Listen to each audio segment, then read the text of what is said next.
In today's video, we're going to be making this cute little felt pouch that's perfect for Valentine. My name is Randy and I like to make art and do crafts. The first thing I'm going to be using is this felt. It's just standard crafting felt. I'm going to be using the red and the pink. I think those colors will look cute together. We're going to be needing a ruler and some things to cut the felt with. This is the first one we're going to make together. And this is the second one I want to make. It's a little bit more difficult, so if you're a beginner, I would start by trying this one first. So I decided to go for the black and white for this design. I think it's going to look cute.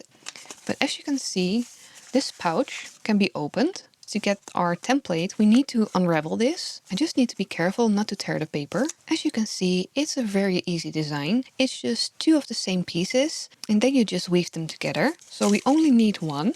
So this is going to be our template. As you can see, it will just fit on there. So what I'm going to be doing is I'm going to be folding the felt, and I'm going to start by putting my design on here. So this is the open part. That's where the round area is going to be.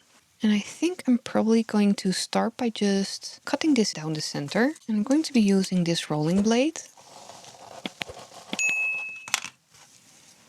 I'm just going to do the same with the white one. So now we have both of the pieces ready, and we're going to be cutting out the round part first. So I'm going to be using one of these heat erasable pens, and I'm just going to follow the outline, just like that.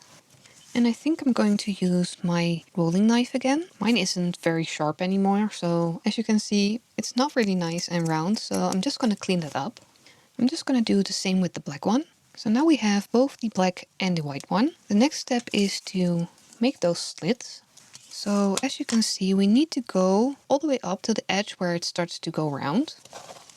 So as you can see, I went a little bit too far on this part, but it's going to be okay. If you think it's easier to use the scissors, use your scissors. But I'm just going to do the same with the black one. So now we both have the black and the white part, and this is where the hardest part comes in. We're going to be weaving these together. And well, it's actually not that hard. Let me show you.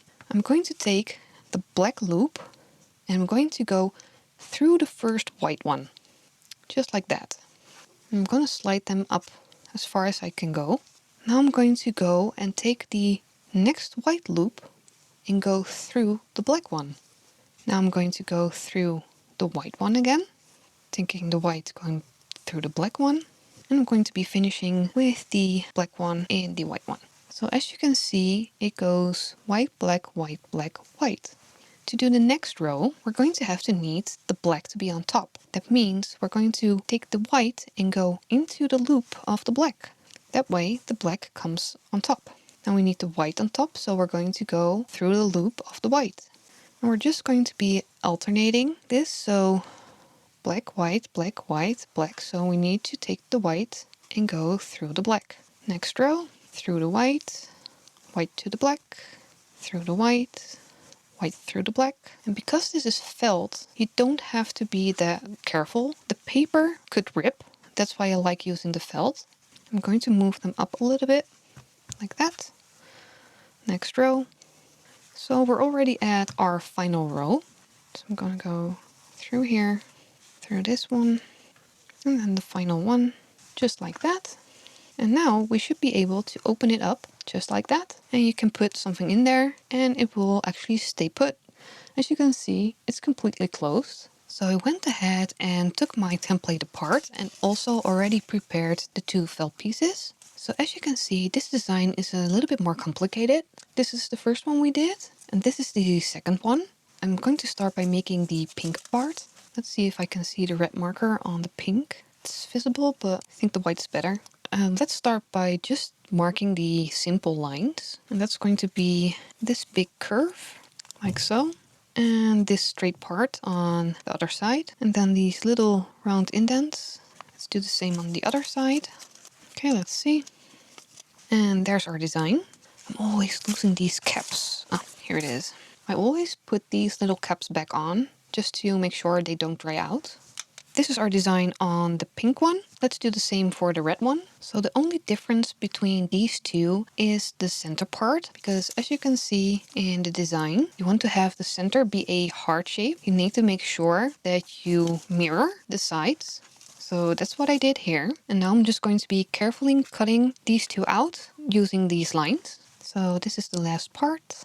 I think it would be easier with a smaller pair of scissors. So now both of my pieces are ready. So the only thing we need to do is weave them together like this one. So I need to figure out how to get the heart in the proper shape. So if I would weave them together like this, you can see the bumps are going to be on the underside. So if I flip them like that, we have the heart shape on top, and this bump is going to be on top as well. So that's how we create that little heart shape. So let's start by the red going through the pink, pink going through the red, red through the pink. Double check if I'm doing this correctly. Nope. So I'm going to start with the red on top, then going through. So the reason why I'm switching it up is so you get this little bump on top, because that will make the second heart shape.